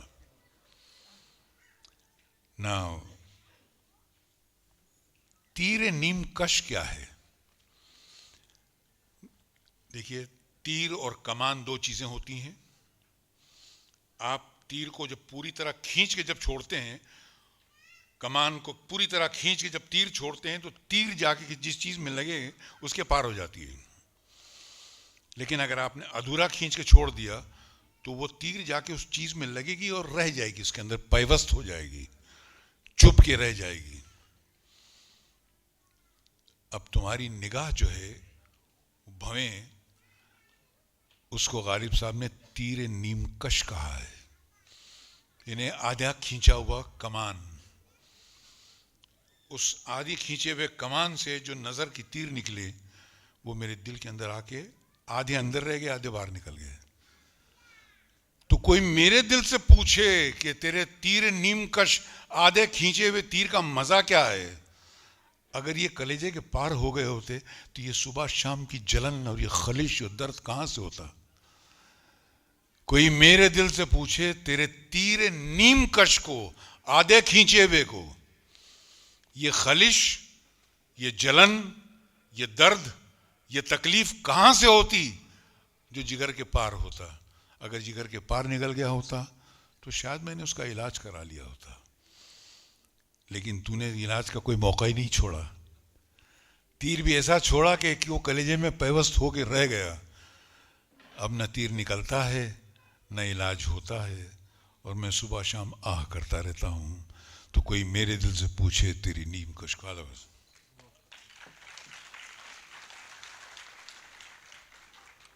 بھائی میں جو کچھ کہہ رہا ہوں پلے پڑ رہا ہے نا آپ کے؟ میں خواہ مخواہ جو ہے وہ اپنی انرجی ویسٹ کر رہا ہوں. اور یہ کہاں کی دوستی ہے کہ بنے ہیں دوست ناسے. کوئی چارہ ساز ہوتا، کوئی غم گسار ہوتا. یہ کہاں کی دوستی ہے کہ بنے ہیں دوست ناسے. جتنے بھی دوست ہیں سب نصیحت کرنے والے بن گئے ہیں. ناسے نصیحت سے بنا لفظ. نصیحت کرنے والے کو ناصح کہتے ہیں. نون الف صاد ہے. اور اگر انگلش میں ہندی میں لکھے تو ن ا س اور ہ، ناصح. یہ کہاں کی دوستی ہے کہ ہر آدمی جو ہے وہ مجھ کو نصیحت کر رہا ہے کہ کیوں اپنی جان گنواتا ہے. چھوڑ دے بھیا میرے، عشق میں کسی کا بھلا نہیں ہوا ہے. سب ستیہ ناش ہو گئے ہیں، سب برباد ہو گئے ہیں. مجنوں سے لے کر فرحاد تک جاؤ. آج کل کے زمانے میں بھی لوگوں کو دیکھ لو خودکشی کر لیتے ہیں. سب نصیحت کرنے پہ لگے ہیں. تو کہتا یہ دوستی نہیں ہے. یہ دوستی نہیں ہے کہ نصیحت کرو. کوئی چارہ ساز ہوتا، کوئی میرا غم بانٹنے والا ہوتا. چارہ بٹارا، چارہ کھانے والا نہیں ہوتا سر. چارہ تو کھا گئے ہندوستان میں لوگ. کوئی چارہ ساز ہوتا، کوئی میرا غم بانٹنے والا ہوتا، کوئی غم گسار ہوتا، کوئی غم میرے غم کی دوا کرنے والا ہوتا. اس کو دوست کہتے ہیں. یہ کیا ہے؟ آپ مجھے نصیحت کر رہے ہیں کہ یوں مت کرو اور یوں کرو اور یوں کرو. اس کو دوستی نہیں کرتے ہیں. میرے ساتھ بیٹھو، میرے غم کو فیل کرو. اگر میرا درد ہے تو اس درد کو آدھا اپنے کلیجے میں لو، تب آپ میرے دوست کہلائیں گے. صرف ٹائم پاس کرنے کے لیے چلتے چلتے ارے نہیں یار اللہ ہے سب سنبھال لے گا چل یار، یہ نہیں ہوتا ہے. کوئی چارہ ساز ہوتا، کوئی راستہ دکھانے والا ہوتا، اور کوئی میرے درد کا علاج جانتا ہوتا تو وہ میرا دوست کہلاتا. کہاں کی دوستی ہے کہ سب نصیحت کر رہے ہیں، سب everybody is advising me don't do like this, be away from affairs. No, you take my, you share my pain and then you'll come to know what state of mind I'm going through. غم اگرچہ جہاں گسل ہے، پہ بچیں کہاں کے دل ہے. غم عشق گر نہ ہوتا، غم روزگار ہوتا. غم اگرچہ جہاں گسل ہے، جہاں گسل جان لینے والا. غم انسان کی زندگی لے لیتا ہے، اس کو موت کے پہلو میں جا کے لٹا دیتا ہے. تو مان لیا کہ غم جو ہے وہ زندگی کو برباد کر کے اس کو موت کی آغوش میں دے دیتا ہے. تو مان لیا کہ غم اگرچہ اگر جہاں گسل ہے جان کو ختم کر دینے والا ہے، مگر اس غم سے بچیں کیسے؟ ساتھ میں دل لگا ہوا ہے. اب دل کو عادت ہے غم اٹریکٹ کرنے کی. دل بغیر غم کے رہ ہی نہیں سکتا. دل کو خوشیوں کی ضرورت ہی نہیں ہے. اگر آپ دل کو خوشی دیں تھوڑی دیر ہنستا ہے، پھر بعد میں پھر کہتا ہے ہٹاؤ یار غم لاؤ. اس کی خوراک غم ہے. تو غم اگرچہ زندگی کو برباد کر دیتا ہے، مگر ہم کیا کریں، ساتھ میں دل لگا ہوا ہے، اس کو غم اٹریکٹ کرنے کی عادت ہے. اگر غم عشق نہ ہوتا تو غم روزگار ہوتا. غم عشق گر نہ ہوتا، غم روزگار ہوتا. محبت کا عشق نہیں ہوتا تو پیٹ کا عشق لگا ہوتا کہ یار آج تو بہت کم دینار کمائے ہیں، کچھ اور ہونا چاہیے تھا. بینک بیلنس کم ہو گیا ہے، ریسیشن سے آمدنی کم ہوتی جا رہی ہے، تو یہ غم کھایا جاتا. تو غم پیچھا نہیں چھوڑتا ہے. یاد رکھیے اس دنیا میں انسان کا سب سے بڑا دوست اگر کوئی ہے تو غم ہے.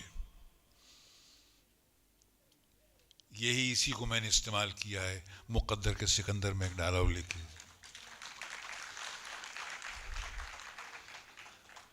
یہاں وہ میں ایک بوڑھا فقیر بن کر بیٹھا ہوں اور امیتابھ چھوٹا اور اس کی بہنیں قبر پہ رو رہی ہیں. تو وہ بچوں کے پاس جاتا ہے فقیر اور کہتا ہے کہ کس کی قبر پر رو رہے ہو بیٹا؟ وہ کہتے ہیں ہماری ماں مر گئی. کہتا اٹھو اٹھو میرے ساتھ آؤ. دیکھو چاروں طرف، قبرستان کو چاروں طرف دکھاتا ہے. یہاں بھی کوئی کسی کی ماں ہے، کوئی کسی کا بہن ہے، کوئی کسی کی بھائی ہے.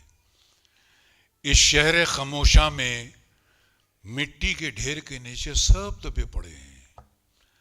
ارے موت سے کس کو رستگاری ہے؟ آج ان کی تو کل ہماری باری ہے.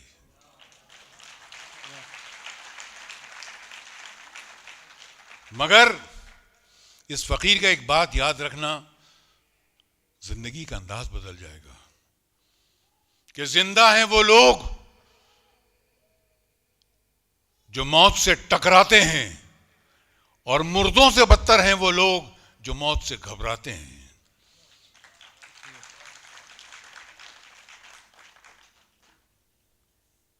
خوشی تو بے وفا ہے، طوائف کی طرح چند لمحوں کے لیے آتی ہے اور چلی جاتی ہے، مگر غم تو اپنا ساتھی ہے، ایک بار آتا ہے تو کبھی لوٹ کے نہیں جاتا ہے. اس لیے خوشیوں کو ٹھوکر مار، غم کو اپنے گلے لگا، تقدیر تیرے قدموں میں ہوگی اور تو مقدر کا بادشاہ ہوگا.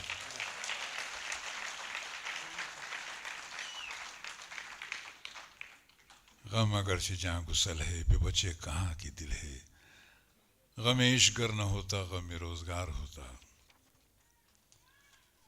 کہوں کس سے میں کہ کیا ہے، شب غم بری بلا ہے. مجھے کیا برا تھا مرنا اگر ایک بار ہوتا. لوگ مجھ سے پوچھتے ہیں یہ شب غم کیا ہے؟ شب غم دوست نے ملنے کی جس رات کو وعدہ کیا کہ آج ہماری آپ کی ملاقات ہوگی اور نہیں آیا وہ، اس کو غم کی رات کہتے ہیں، شب غم. اور وہ شب غم گزرتا نہیں ہے، گزرتی نہیں ہے. اس کا ہر لمحہ آپ کو مار دیتا ہے، دوسرا لمحہ آپ کو زندہ کر دیتا ہے، پھر مارتا ہے اور پھر زندہ کرتا ہے. انسان مر مر کے صبح تک جیتا مرتا، مرتا جیتا مرتا جیتا، ایک ایک لمحہ یہی ہوتا رہتا ہے. اب لوگ پوچھتے ہیں یار بتاؤ تو صحیح، جیسے ٹیلی ویژن والے انٹرویو کہتے ہیں آپ کو کیسا لگا شب غم گزارتے ہوئے؟ تو کسوں کہوں کس سے میں کہ کیا ہے. اتنا سمجھ لو کہ شب غم بری بلا ہے، بہت بری بلا ہے، جو ہر گھڑی آپ کو مارتی ہے پھر زندہ چھوڑ دیتی ہے، پھر مارتی ہے پھر زندہ کر دیتی ہے. ارے مجھے مرنے سے کوئی انکار نہیں تھا، لیکن یار مرنا ایک بار ہونا چاہیے تھا. کنٹینیوس مر رہا ہوں میں تو رات بھر سے. تو مجھے کیا برا تھا مرنا اگر ایک بار ہوتا. مجھے مرنے سے انکار نہیں ہے، مگر شرط یہ ہے کہ ایک بار مارو یار، بار بار کیا مار رہے ہو. اس کے بعد کہتے ہیں ہوئے مر کے ہم جو رسوا، ہوئے کیوں نہ غرق دریا. ہوئے مر کے ہم جو رسوا، ہوئے کیوں نہ غرق دریا. نہ کہیں نہ کبھی جنازہ اٹھتا، نہ کہیں مزار ہوتا. لوگ ہماری قبر پہ آئے ہیں، کہتے ہیں بیچارے نے جوانی میں اپنی زندگی گنوا دی، موت کی نیند سو گیا. غالب کی نظروں میں یہ جو ہمدردیاں ہیں یہ رسوائی ہے. یہ کہتے ہیں کہ یار یہ جو مرنے کے بعد جو رسوائی ہو رہی ہے، لوگ قبر پہ آ رہے ہیں اور ہمدردی جتا رہے ہیں، یہ میری محبت کی رسوائی ہے. اس سے بہتر تو یہ تھا کہ میں کسی دریا میں غرق ہو جاتا، دریا میں ڈوب جاتا. تو کیا ہوتا؟ کچھ مگرمچھ مجھے کھا جاتے، مچھلیاں کھا جاتی، لوگوں کو میری لاش نہیں ملتی، جب لاش نہ ملتی تو جنازہ نہ اٹھتا، جب جنازہ نہ اٹھتا تو قبر نہ بنتی. تو ہوئے مر کے ہم جو رسوا، ہوئے کیوں نہ غرق دریا. نہ کبھی جنازہ اٹھتا، نہ کبھی مزار ہوتا، اور نہ مزار ہوتا نہ لوگ آتے اور نہ ہم ہمدردیاں جتاتے. تو اس سے بہتر یہی تھا کہ ہم غرق دریا ہو جاتے. اور ایک اللہ کی شان میں کہا ہے کہ اسے کون دیکھ سکتا ہے، اسے کون دیکھ سکتا ہے، یگانہ ہے وہ یکتا، ایک ہے وہ. موسیٰ نے بھی کہا تھا کہ مجھے ایک بار اللہ میاں اپنی جھلک دکھا دو. کہا نہیں موسیٰ تمہاری آنکھوں میں وہ طاقت نہیں ہے. بولے ایک بار ایک ذرا سی جھلک دکھائی, پورا پہاڑ جل کر خاک ہو گیا. کیونکہ اس کی خوبیاں اتنی ہیں, ایسی خوبیاں ہیں کہ اس کی ایک تجلی پڑتی ہے اور دنیا فنا ہو جاتی ہے. تو اسے کون دیکھ سکتا ہے؟ وہ یگانہ ہے, اپنے ٹائپ کا ایک ہی ہے, اور صرف ایک ہے. وہ اپنے ٹائپ کا ایک ہے اور ایک ہی ہے. جو دوئی کی بو بھی ہوتی, اور اگر کہیں بائی مسٹیک دو بھی ہوتے, یعنی اگر خدا ایک ہے, ہم کہتے ہیں بھگوان ایشور ایک ہے, اگر بائی مسٹیک کوئی دوسرا ہوتا ساتھ میں, یا اس نے کہیں اوپر والے کی ذرا سی مدد بھی کی ہوتی, تو وہ آ کے سیدھا کہتا بھائی کیا لگایا تم لوگوں نے یار, اس کے لیے 5 ٹائم عبادت کرتے ہو, ایک ٹائم میرے لیے بھی تو کرو. تو جو دوئی کی بو بھی ہوتی, جو دوئی مانے دو, اگر دو ذرا سے ایک بھی ذرا سا کوئی اس کا ہیلپ کرنے والا ہوتا تو کہیں 2-4 ہوتا. 2-4 ہوتا ہے نا, سامنے آ جاتا. تو کروڑوں سال گزر گئے, آج تک کوئی نہیں آیا جو کہے کہ میں نے اوپر والے کی مدد کی تھی تب اس نے یہ سنسار بنایا ہے. ایسا کوئی نہیں ہے سر. اسے کون دیکھ سکتا ہے؟ وہ یگانہ ہے, وہ یکتا. جو دوئی کی بو بھی ہوتی کہیں 2-4 ہوتا. اب اس میں دیکھیے الفاظ کا کھیل دیکھیے. اسے کون دیکھ سکتا ہے؟ وہ یگانہ ہے, یکتا. یکتا مانے ایک. جو دوئی مانے دو, دوئی کی بو بھی ہوتی ہے نا, ذرا اگر 2 نہ ہوتے, کسی نے دوئی ذرا سے ہیلپ بھی کر دی ہوتی اس کی, تو کہیں 2-4 ہوتا. 2-4 ہونا آمنا سامنا ہونا. آپ سے میں جب آپ ایئرپورٹ میں ملے تو ہم 2-4 ہوئے. یہ اردو کا لفظ ہے, 2-4 ہونا یعنی آمنا سامنا ہونا. تو اسے کون دیکھ سکتا ہے؟ وہ یگانہ ہے, وہ یکتا. جو دوئی کی بو بھی ہوتی تو کہیں 2-4 ہوتا. کبھی بھی پریشانی میں ہو, اس سے بڑی دعا نہیں ہے زندگی میں. آپ اس شعر یاد رکھیے گا سر, اور اس شعر کو دل سے پڑھ کر جب بھی جو کچھ مانگو گے, یقین مانیے وہ آپ کو مل کے رہے گا. اور نہیں ملے تو آپ سارے گناہ میرے دامن میں ڈال دیجیے گا سر. یہ میری آزمودہ فارمولہ ہے.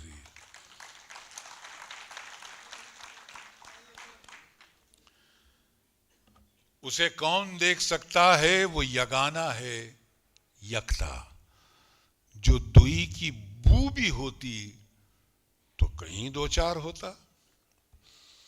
اور اس کے بعد آخر میں اپنے بارے میں کہتے ہیں, یہ مسائل تصوف یہ تیرا بیان غالب. اب اتنی بڑی بات کہے گی اللہ کی شان میں کہ یہ مسائل تصوف یہ تیرا بیان غالب. تجھے ہم ولی سمجھتے جو نہ بادہ خار ہوتا.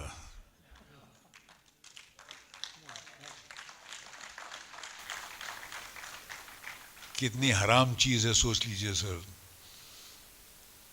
یہ اصل میں ان کا یہ کہنا ہے کہ فرشتے نے آ کر ان کے کان میں یہ کہا کہ تو جس طرح دنیا کے مسئلوں کو ایک صوفیانہ انداز میں بیان کرتا ہے غالب, یہ مسائل تصوف یعنی صوفیانہ انداز میں. صوفی اس کو کہتے ہیں جو دنیا کو ترک کر دے, دنیا کی ہر خوشی کو ترک کر کے کسی کونے میں بیٹھ کر اس کا نام, اس کی مالا جپتا رہے, وہ صوفی کہلاتا زاہد. تو دنیا کے ہر مسئلے کو تو صوفی کی طرح جو حل کرتا ہے, یہ مسائل تصوف, اور یہ تیرا بیان غالب. تجھے یقیناً مان, ہم تجھے ولی سمجھتے, اللہ کا دوست سمجھتے. ولی میں نے دوست, اللہ کا دوست. تجھے ہم ولی سمجھتے, مگر ایک کام تو نے خراب کیا جو نہ بادہ خار ہوتا.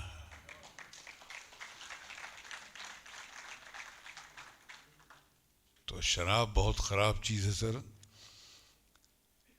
جتنے بھی لوگوں نے وہ کہا ہے کہ وہ زائد شراب پینے سے مسجد میں بیٹھ کر, یا وہ جگہ بتا دے جہاں پر خدا نہ ہو. یہ شعر ان تمام شعروں کا جواب ہے, ان تمام لغویات کا جواب ہے کہ یہ مسائل تصوف یہ تیرا بیان غالب. تجھے ہم ولی سمجھتے جو نہ بادہ خار ہوتا. بادہ خار، بادہ یعنی شراب، خار میں نے پینا، کھانا پینا. تو اگر بادہ خار نہ ہوتا، شراب پینے والا نہ ہوتا، تو اللہ کا دوست ہوتا. شکریہ. Thank you very much. کہتے ہیں ہر آدمی کے ساتھ دو فرشتے ہوتے ہیں، ایک اس کی نیکیاں لکھتا ہے، ایک وہ آدمی کی برائیاں لکھتا ہے. تو یہ جتنے بھی لوگ یہاں بیٹھے ہیں اس کے دگنے فرشتے ہیں یہاں پر. ایک جو ہے وہ آپ کی اچھائیاں لکھ رہا ہے، ایک آپ کی برائیاں لکھ رہا ہے. میرے خیال ہے وہ اچھائی والا جو ہے وہ تو سو گیا ہوگا، اس کو چانس ہی نہیں ملتا کچھ لکھنے کا. اور برائی والا جو ہے وہ اوور ٹائم کرتا ہے بیچارہ.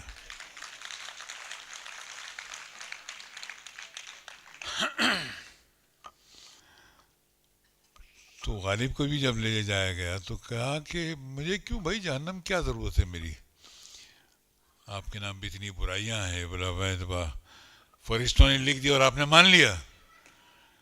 جس وقت وہ برائی لکھ رہے تھے میرے کسی اکاؤنٹنٹ کی کاؤنٹر سائن ہے وہاں پر؟ نہیں ہے آپ کے پاس. ہاؤ کین آئی ٹرسٹ کہ میرا کیا ہوا ہے یہ؟ تو پکڑے جاتے ہیں فرشتوں کے لکھے پر نہ خواہ. آدمی کوئی ہمارا دم تحریر بھی تھا، دم تحریر جس وقت لکھا جا رہا تھا اس وقت ہمارا کوئی آدمی تھا، اس نے کوئی آرڈر کاؤنٹر سائن کیا ہے؟ نہیں ہے. تو میں کیسے مانوں کہ میں نے کیا تھا؟ ہو سکتا ہے کہ مجھ سے ان کی کوئی نئی بنتی ہوگی تو میرے نام پہ لکھ دیا ہوگا برا انہوں نے. یہ بچنے کا تھا اچھا آسان طریقہ نکالا. بہرحال غالب صاحب کی زندگی بڑی تنگ دستی میں گزری، بھوک اور افلاس میں، تنگ دستی، کھانا بھی نصیب نہیں ہوتا تھا. ایک بار ایک نواب صاحب اپنے گھر سے کھانا لے کر آیا آپ کے گھر، تو آپ چل نہیں سکتے تھے، کھسک کھسک کے جاتے تھے. کھانا وانا کھانے کے بعد نواب صاحب گئے اپنی جوتیاں پہننے کے لیے تو مرزا جی وہاں، مرزا غالب کھسکتے کھسکتے جوتوں کے قریب پہنچے. انہیں کہا نہیں مرزا تم تکلیف مت کرو، میں چلا جاؤں گا. بولے میں آپ کے لیے نہیں آیا ہوں، میں دیکھ رہا ہوں کہ آپ میری جوتیاں پہن کے نہ چلے جائیں. ایسے فی البدی بولنے والوں میں سے تھے سر. ایسے لوگ اب دنیا میں نہیں رہے، ان کی یادیں رہ گئی ہیں. کل پتہ نہیں ہماری بھی یادیں رہتی ہیں کہ نہیں رہتی ہیں. مگر کچھ ایسا کر جائیے دنیا میں سر کہ کچھ دنیا رہتی دنیا تک ہر ایک کو یاد رکھے. کچھ نہ کچھ کرنا چاہیے سب کو. غالب صاحب کی تمنا تھی کہ بہادر شاہ ظفر جو زمانے کے آخری مغل بادشاہ تھے ان کے دربار میں کوئی نوکری مل جائے. وہ نہیں ملی. آپ چاہتے تھے کہ بادشاہ کو شعر و شاعری سے بڑا لگاؤ تھا.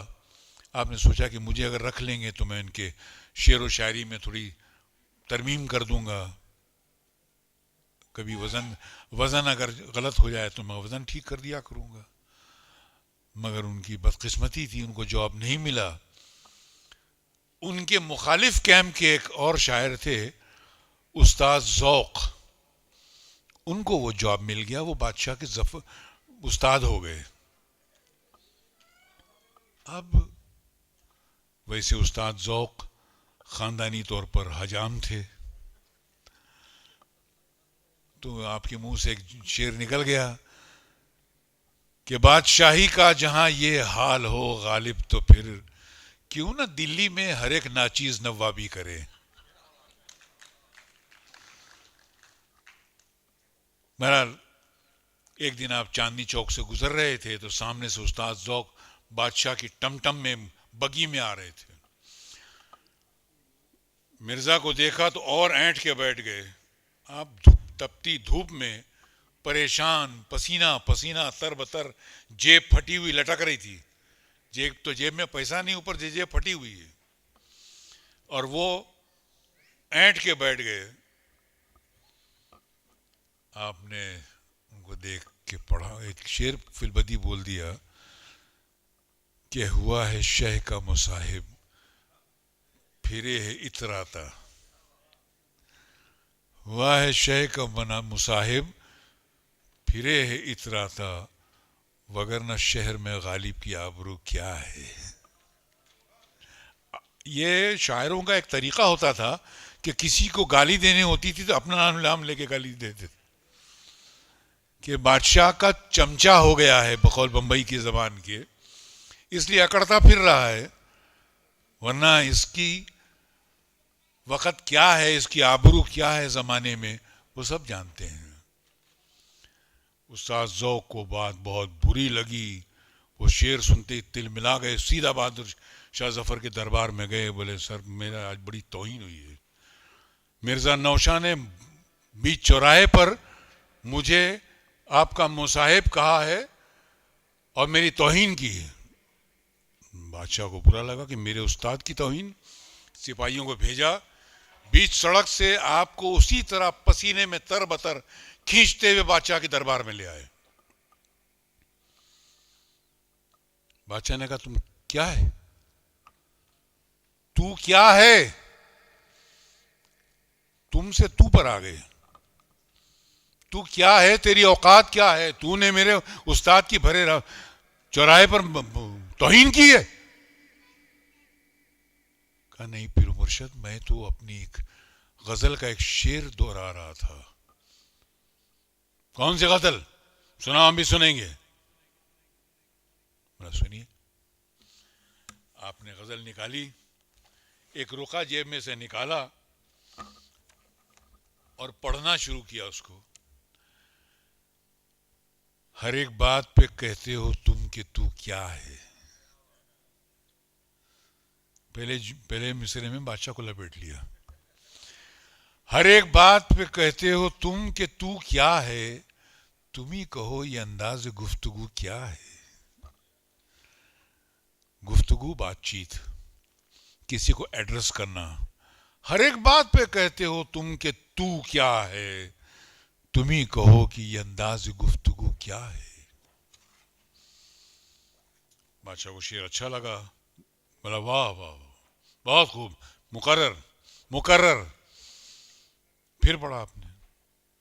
اس کے بعد پڑھتے ہیں کہ جلا ہے جسم جہاں دل بھی جل گیا ہوگا، جلا ہے جسم جہاں دل بھی جل گیا ہوگا، کریدتے ہو اب جب راکھ جستجو کیا ہے۔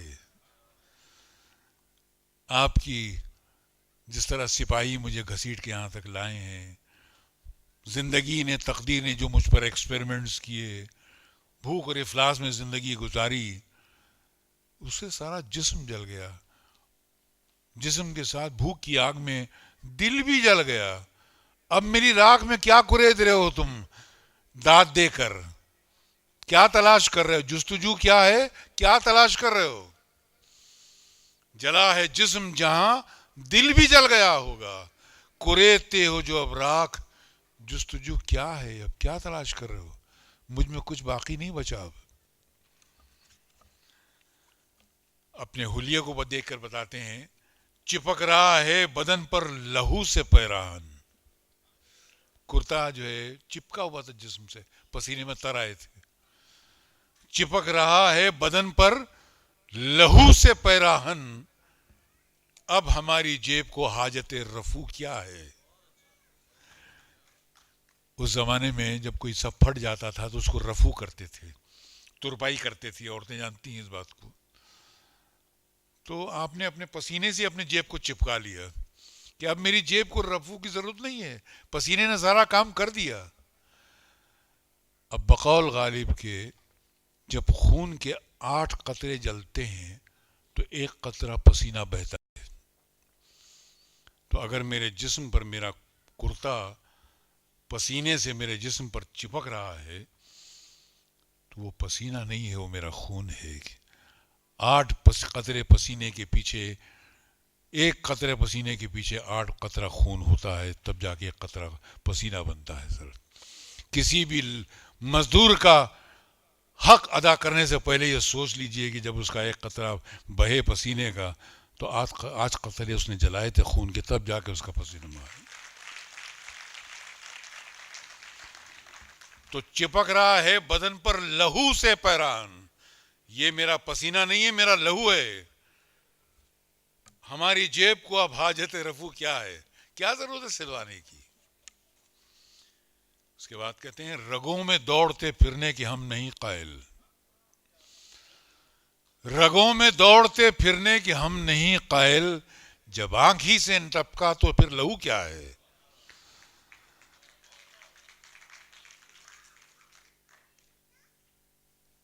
کیونکہ اگر صرف لہو آتا ہے, ناک سے آکسیجن پھیپھڑوں سے لیتا ہے اور پوری باڈی میں پھیلاتا ہے, پھر کاربن ڈائی آکسائڈ لے کر آتا ہے, پھیپھڑے میں واپس دیتا ہے, تو لہو جو ہے وہ دل کی نوکری کر رہا ہے.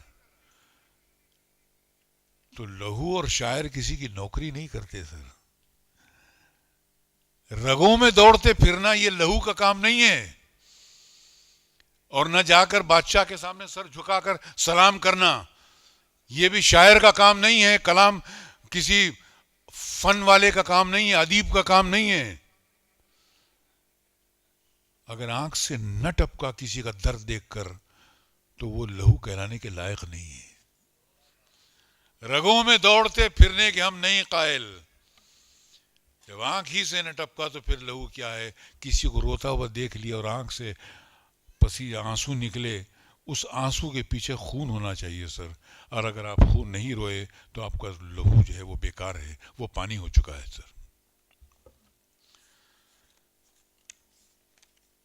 ہوا ہے شہ کا مصاحب پھرے ہے اطراز. اس کے بعد یہ جب شعر پڑھا غالب صاحب نے تو بادشاہ بہت خوش ہوئے, اس کو نوٹوں کی بارش کر دی, ان پر انعام اور اکرام دیے, وہ شاہی لباس دیا.